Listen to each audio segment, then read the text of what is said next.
नमस्कार दोस्तों, आपका अपने ठोली एजुकेशन हब चैनल में स्वागत है। और आज अपने जो टॉपिक करने वाले हैं वो करने वाले हैं संधि, यानी बहुत ही इम्पोर्टेंट टॉपिक है। और ये इम्पोर्टेंट इसलिए हो जाता है कि इसके अंदर अपने को बहुत कुछ ध्यान रखना होता है, जो आपके मान के चलिए कि अगर आप शब्द शुद्धि पढ़ोगे या वाक्य शुद्धि पढ़ोगे तो वहाँ भी काम आएगा, और भी बहुत सी जगह ये चीज़ें काम आने वाली है। ये आपका ये मान लीजिए वर्ण वर्ण के बाद ये आपका बेस है। अगर आपने संधि कर ली तो यहाँ से 2 क्वेश्चन तो आने ही आने आपके एग्रीकल्चर में, लेकिन आगे के क्वेश्चनों को सॉल्व करने में भी आपको कोई इशू पैदा नहीं होगा अगर आपने संधि को अच्छे से पढ़ लिया तो आज अपने संधि के बारे में डिटेल में जानने वाले हैं। और ज़्यादा लंबा वीडियो नहीं बनाएंगे, क्योंकि वैसे तो आपके पास बुक्स है ही। इसका मतलब ये है कि आपके पास शॉर्ट नोट्स बन जाए और आपका अच्छे से कवर भी हो जाए और एग्जाम में अच्छे मार्क्स भी आ जाए और आपको समय कम लगे, क्योंकि अभी आपके पास इतना समय भी नहीं बचा है। तो आज अपनी शुरुआत करते हैं संधि की। और सबसे पहले मैं आपको बता देता हूँ, आप कोई सा भी टॉपिक पढ़ो उसकी डेफिनेशन ज़रूर पढ़िए, चाहे किसी भी सब्जेक्ट का। अगर आपको उसकी डेफिनेशन आ गई तो आप उसके शब्दों को पकड़ जाओगे और आपका पूरा टॉपिक है वो क्लियर हो जाएगा। तो आज अपने पढ़ेंगे संधि के बारे में। इसमें अपने सबसे पहले जानेंगे कि संधि किसे कहते हैं। तो यानी दो ध्वनियों यानी वर्णों के परस्पर मेल को संधि कहते हैं। यानी आपसी निकटता के कारण जैसे दो वर्णों के मेल होता है, उसे जो विकार उत्पन्न होता है या परिवर्तन कह दीजिए, तो उसे संधि कहते हैं। अब इसके बाद अपने को जानना है कि संधि कितनी प्रकार की होती है। तो संधि होती है दोस्तों 3 प्रकार की। कौन कौन सी? स्वर संधि, व्यंजन संधि, विसर्ग संधि। अब इसके बाद स्वर के साथ स्वर का मेल। स्वर संधि की अगर बात करें तो स्वर के साथ स्वर का मेल, यानी राम प्लस अवतार जैसे एग्जाम्पल है। तो मैं का ए प्लस ए, यानी स्वर का स्वर के साथ मेल क्या हो गया? रामावतार। इसका क्या मीन हो गया? स्वर के साथ स्वर का मेल स्वर संधि होगी। अब स्वर संधि के भेद कितने होते हैं ये जानना है अपने को। डायरेक्ट यहीं से क्वेश्चन भी पुट कर लेते हैं, क्योंकि आपका पेपर इतना हार्ड नहीं बनता है। तो इसके अंदर आप स्वर संधि की अगर बात करें तो स्वर संधि 5 प्रकार की होती है। दीर्घ, गुण, वर्दी, यण और अयादि। आपको इसी क्रम में याद करना है ताकि आपके नियमों में उलटफेर ना हो, आपको अच्छे से याद हो जाए।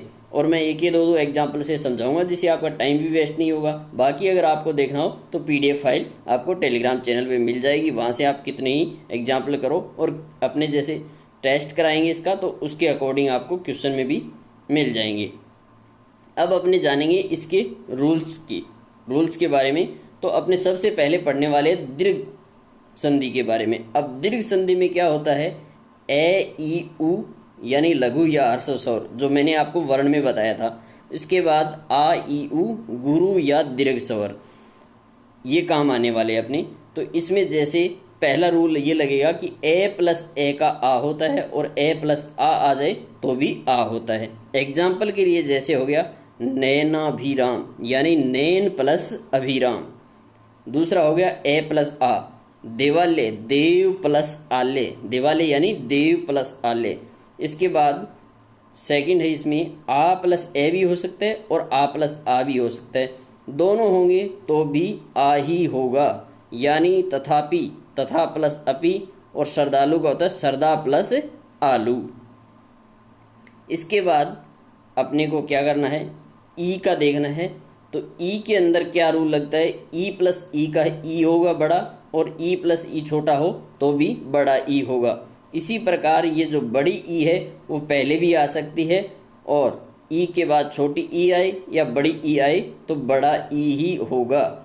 एग्जाम्पल देख लीजिए, अभी प्लस इष्ट यानी अभिष्ट। अब ये शब्द शुद्धि में काम आएगा आपके। अगर यहाँ पे आपने अगर संधि करके नहीं देख रखा है, संधि नहीं पढ़ रखी है, तो आपको वहाँ पे ऐसा भी मिलेगा लिखा हुआ अभिष्ट, आप उसको सही माना होगी। आपने संधि पढ़ रखी है तो आप कहीं भी गलत नहीं करोगे, अभिष्ट इस तरह शुद्ध लिखा जाएगा। परि प्लस इच्छा यानी परीक्षा, छोटा ई और बड़ा ई मिलके बड़ा ही बनेगा। अभिप्सा, अभि प्लस इप्सा। इसके बाद लक्ष्मीचा, लक्ष्मी प्लस इच्छा। जानकीस, जानकी प्लस ईस। बहुत ही सिंपल है, आपको सिर्फ और सिर्फ इसमें पहले रूल याद करने हैं। सबसे पहले आपको ये चीज़ें याद होनी चाहिए, बस ये याद होने के बाद आपको सब कुछ आ जाएगा। आपको मैं इस एक एक एग्जाम्पल से एक्सप्लेन करके और बता दूंगा। जैसे ऊ और ऊ हो तो बड़ा ऊ होगा, और बड़ा ऊ और बड़ा ऊ हो तो ये भी बड़ा ऊ ही होगा। भानु प्लस उद्य भानुद्य, भू प्लस ऊर्ध्व भूर्ध्व, भू प्लस उष्मा भूष्मा, और इसके चमूर्जा चमू प्लस ऊर्जा, सरयुर्मी सरयू प्लस उर्मी। इसके बाद अपने जानने वाले हैं गुण संधि के बारे में, यानी स्वर संधि का जो सेकंड भेद है, 5 भाग होते हैं, इसमें सेकंड के बारे में जानेंगे गुण संधि। अब सबसे पहले आपको A4 साइज में इसके नोट्स बना लीजिएगा, आपको अच्छे से समझ में आ जाएगा। और इसके अंदर क्या करेंगे, गुण संधि की अगर बात करते हैं तो गुण संधि के अंदर ज़्यादा बड़ा नहीं है, बस शॉर्ट सा याद रखना है। ए या आ कोई भी आए, इसके साथ ई या ई स्वर आए तो ए हो जाता है। ए या आ के साथ ऊ या ऊ आए तो ओ हो जाता है। ए या आ के बाद री आए तो अरे हो जाता है। आपको ये चीज़ याद रखनी है, सबसे पहले तो दिमाग में आना जाना चाहिए कि ये चीज़ आई तो वो कौन सी गुण संधि है। कौन सी संधि है दोस्तों, गुण संधि है। ये चीज़ आपको तुरंत दिमाग में क्लिक कर जानी चाहिए, तो आपका क्वेश्चन गलत नहीं होगा। इसके बाद भारतेंदु, भारत प्लस इंदु, मिथिलेश मिथिका प्लस ईस, यानी यहाँ पे क्या है, आपको ए के साथ ई मिल गया तो क्या बन गया, ए बन गया। ये पहचान होती है इसकी, ए। इसके बाद मिथिका प्लस ईस यानी मिथिलेश, ए, ये भी पहचान है। सूर्य प्लस उदय सूर्योदय, ये इसकी पहचान है। जलोर्मी जल प्लस उर्मी, नोडा नव प्लस उड्डा, देवर्षि देव प्लस ऋषि, यानी मैंने यही एग्जाम्पल इसलिए लिए, ये आपके एग्जाम में बार बार रिपीट होते हैं। शीत ऋतु शीत प्लस ऋतु। इसके बाद राज ऋषि राजा प्लस ऋषि, महर्षि महा प्लस ऋषि। तो इस प्रकार से आपको ये रूल इनके याद होने चाहिए। जैसे अपनी गुण संधि है तो इसका ये होना चाहिए, और अपने पहले दीर्घ संधि पढ़ी तो दीर्घ संधि के ये रूल याद होने चाहिए। आपको ऑटोमेटिक ही शब्द से पता चल जाएगा कि इसमें कौन सी संधि है और क्या बन रहा है। और इसके बाद मैं आपको बता देता हूँ कि जैसे आपके एग्जाम के अंदर पूछा गया था पिछली बार, आपको एक शब्द तोड़ के बता देता हूँ कि उसे किस प्रकार अपने बनाएंगे, तो उससे भी आपका क्लियर हो जाएगा। तो सबसे पहले जैसे मैं बता देता हूँ हिमालय। अब हिमालय शब्द है, अगर आपको इसको तोड़ना आ गया तो संधि आ गई, ये समझ लीजिए। हिम प्लस आल्य, क्या है, हिम प्लस आल्य, बहुत ही सिंपल है। अब इसके अंदर क्या है, हिम, और इसमें क्या आ रहा है, आ और ले। अब यहाँ के अंदर ये मैं तभी पूरा होगा जब इसके साथ ए जुड़ेगा, तो यहाँ क्या होगा, हिम प्लस ए आ और प्लस ले हो जाएगा, तो ए और आ जुड़ के क्या हो गया, आ बन जाएगा, यहाँ पे माँ, हिमालय हो जाएगा। तो इसी प्रकार से इसके टुकड़े होते हैं। और इसके अंदर मैं आपको बता देता हूँ, आपके एक शब्द आया था जैसे 2019 में एग्रीकल्चर के अंदर दैत्यारी। अब इस शब्द को भी याद रख लीजिए, ये शब्द शुद्धि में पूछा जाता है, यहाँ पे एक मात्रा दी जाती है। तो दैत्यारी का संधि विच्छेद क्या होगा, दैत्य प्लस अरी, बहुत ही सिंपल है, दैत्य प्लस अरी। तो ये आपको पता चलना चाहिए, ए और आ बन रहा है तो ये दीर्घ संधि का उदाहरण है। और दीर्घ संधि की पहचान आप लिख लीजिए कि दीर्घ युक्त शब्दों में अधिकतम क्या होता है, आपको मैं लिख के बता देता हूँ। अधिकतम क्या होता है, आ, ई और उ, ये ही मात्रा मिलेगी आपको की मात्रा ही आती है, और इनका ही विच्छेद इन्हीं मात्राओं से किया जाता है, इन्हीं मात्राओं से उनका विच्छेद हो जाता है। जैसे आपको एक शब्द दे दिया रजनीश, अब इसके अंदर आपको पता चल गया ई, और इसके टुकड़े करेंगे तो अपने को पता चल गया रजनी प्लस ईस, तो यहाँ पे रजनी क्या हो जाएगा, छोटा हो जा सॉरी बड़ा ही रहेगा, रजनी प्लस ईस। तो वहाँ पे क्या है, अपने को ई और ई मिलके बड़ा ई ही बनेगा। तो इस प्रकार से आपको इसकी पहचान करनी है। और इसके बाद अपने बात करी थी दीर्घ संधि के बाद गुण संधि की बात करी थी। तो तो गुण संधि के अंदर मैं आपको बता देता हूँ, एक शब्द तोड़ के बता देता हूँ। जैसे अपने को एक शब्द मिला गजेंद्र, क्या शब्द मिला? गजेंद्र। तो इसके अंदर अपने क्या करेंगे, इस शब्द को जैसे तोड़ेंगे तो क्या होगा, गज, उसके बाद ए हो जाएगा प्लस इन ई हो जाएगा और इंदर। ए और ई मिलके क्या बन गया अपना, ए बन गया। ये पीछे अपने पढ़ा था, जैसे ए और ई मिल के ए बन गया तो ये क्या हो जाएगा, गजेंद्र। अब इसके अंदर अपने को पता चल जाएगा कि कौन सी संधि है, यानी इसके अंदर गुण संधि है। इसके बाद अगर गुण संधि के अंदर कुछ अपवाद स्वरूप आते हैं तो उनकी बात कर लेते हैं। और मोस्टली इसके अंदर मात्राएं ए ओ की मात्राएं होती है या आधा रे आता है, तो इन्हीं से इनका विच्छेद होता है, तो वहाँ से अपने को पता चल जाता है। आपको पहले भी बताया था मैंने, ए ओ और क्या हो जाता है, अर हो जाता है। तो ये इसकी पहचान है। और इसके बाद जो इसके अपवाद थे वो मैं अपवाद आपको बता देता हूँ। जैसे ये अपवाद है इसके, यहाँ पे देख लीजिए, प्रे प्लस ऊड यानी प्रोड। अब इसके अंदर क्या हो रहा है, ए और ऊ आ रहा है, लेकिन ऐसा इसके अंदर नियम नहीं है। लेकिन ये क्या है, अपवाद है, तो आपको याद रखना है कि ये गुण संधि का उदाहरण है। इसके बाद अक्षय प्लस उहिनी, ये भी गुण संधि का उदाहरण है, यानी अक्षोणी। अक्षोणी का मतलब होता है सेना। तो ये चीज़ आप याद रखिए। जैसे राम प्लस एन रामायण, प्रे प्लस मान प्रमाण, सुरुप प्लस नखा सुरपनखा, ये चीज़ याद रखिए। ने का क्या हो जाता है, अणे हो जाता है। जैसे यहाँ पे ने का अणे हो जाता है और यहाँ ने का अणे हो जाता है, ये चीज़ याद रखिए।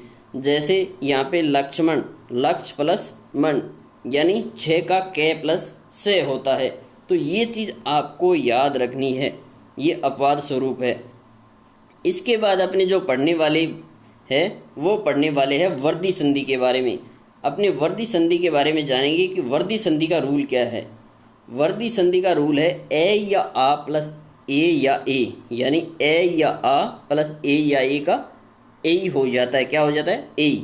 और ए या आ प्लस ओ या औ हो तो औ हो जाता है। ये दोनों मात्रा आपको याद रखनी है। अगर ये आ रही है कहीं भी शब्द के अंदर तो क्या है, वो अपनी वर्दी संधि है। जैसे ये मात्रा आ रही है, ये पहचान है किसकी, वर्दी संधि की। तो इससे आप पहचान दीजिए। जैसे मत प्लस एकता मत एकता, यहीं से इसके टुकड़े होंगे। ये जो मात्रा आ रही है ए की, या उसके बाद औ की आ जाएगी, जैसे इस प्रकार से ये औ की मात्रा है। तो ये पहचान है कि तुरंत आपको क्लिक कर जाना चाहिए कि वर्दी संधि है।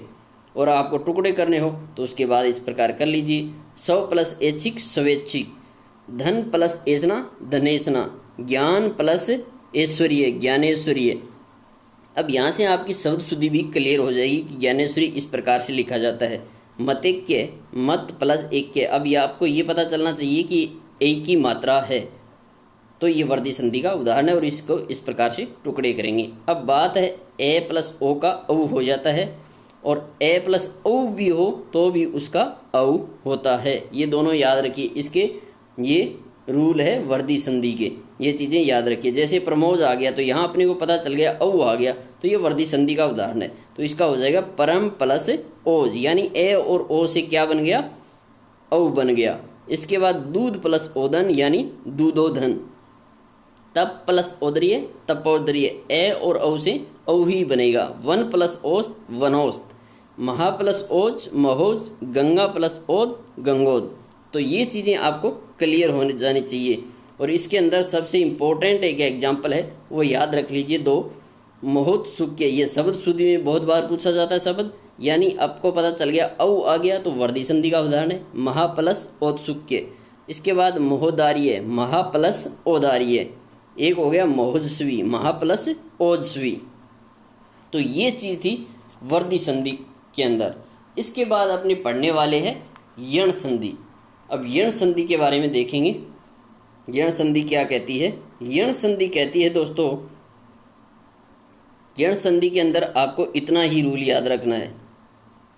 आपको ज़्यादा इसको एक्सप्लेन करने की ज़रूरत नहीं है, एक्सप्लेन कर रखा हो उसको और ज़्यादा पढ़ने की, क्योंकि आपके पास अभी इतना टाइम नहीं है। इसके अंदर ई के साथ अन्य कोई भी स्वर आ जाए, ऊ के साथ अन्य कोई भी स्वर आ जाए आपको उससे कोई मतलब नहीं है। री के बाद अन्य कोई स्वर आए तो ई के बाद अन्य कोई स्वर आए तो ये होगा, ऊ के बाद आए तो वह होगा, री के बाद आए तो रे होगा।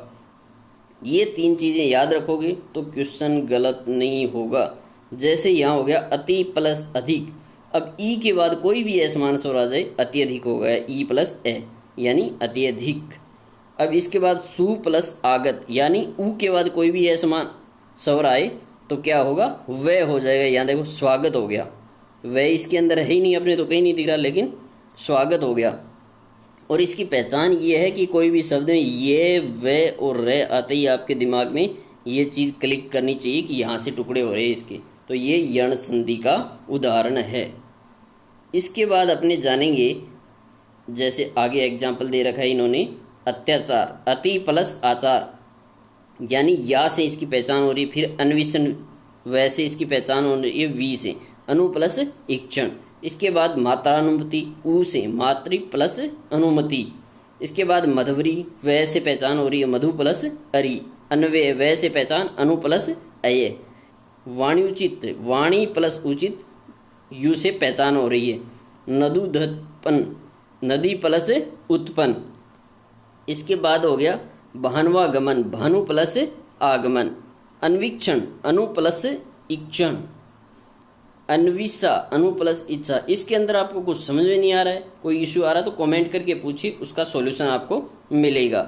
इसके बाद अपने पढ़ेंगे स्वर संधि के 5वें भेद के बारे में, अयादि के बारे में। तो अयादि के बारे में जान लेते हैं। अयादि यानी ए, ऐ, ओ, औ के साथ अन्य स्वर कोई भी आए तो ए के साथ आएगा तो अय होगा, ऐ के साथ आए तो आय होगा, ओ के साथ आए तो अव होगा, और औ के साथ आए तो आव होगा। अब एक एक एग्जाम्पल देख लीजिए इसका। जैसे विनय आया तो इसमें क्या है, अय है तो विनय प्लस ए। इसके बाद जैसे नायक आया तो इसके अंदर क्या है, आय, तो इसका अपने को पहले पता ही चल गया कि अयादि संधि है, आय आ रहा है, तो इसका हो जाएगा, यानी यहाँ पे ऐ है तो ये ऐ हो गया ने प्लस अक। जैसे विधायिका है तो इसका हो जाएगा विधे प्लस इक, यानी आय आ गया इसके अंदर। इसके बाद अपने बात करेंगे औ की। अगर औ की बात करें तो जैसे ओ प्लस ए औ, ओ प्लस ई अवी, ओ प्लस ए अवे। इसके बाद जैसे शब्द अपने पास आव की बात है तो ओ प्लस ए आव, ओ प्लस ई आवी, ओ प्लस उ आऊ। इसके बाद है पो प्लस अन पावन, ये शब्द बहुत बार आ जाते। नौ प्लस इक नाविक, भो प्लस उक बहुक। इसी प्रकार से भो प्लस अन आ गया तो भवन होगा। ये भवन शब्द का संधि विशेष पूछ लिया तो अपने को यहाँ वह है ये याद रखना चाहिए, लेकिन अव हो रहा है यहाँ पे भैवन, यानी अव आ रहा है तो इसका मतलब ये अयादि संधि है और ओ होगा अव का। यहाँ पे देख लीजिए अव का क्या होगा, ओ होगा, तो ये भो प्लस अन हो जाएगा। इसी प्रकार भविष्य का हो प्लस इससे और गवेषणा का गो प्लस एसना। इस प्रकार से अपने को ध्यान रखना है। इसमें कुछ समझ में नहीं है तो आप कमेंट करके ज़रूर पूछिए, आपके जहाँ तक होगा संभव तक आपको हर सवाल का जवाब दिया जाएगा। तो ये थी दोस्तों आज की संधि का पहला पार्ट, जिसके अंदर आपने सभी के नियमों को जाना और इसको आप अच्छे से नोट्स बनवा लीजिए। और इसमें अपवाद है वो अपवाद भी मैंने आपको बता दिए हैं कौन कौन से है। और इसके अंदर अपने जैसे स्वर संधि के अंदर जो 5 भेद पड़े, दीर्घ, गुण, यण, वर्दी, अयादि, वो भी आप ध्यान में रख लीजिए। तो हमारे द्वारा दी गई जानकारी आपको कैसी लगी, वीडियो को लाइक शेयर कमेंट करके ज़रूर बताइएगा। नेक्स्ट अपडेट आए तब तक के लिए जय हिंद, जय भारत, वंदे मातरम।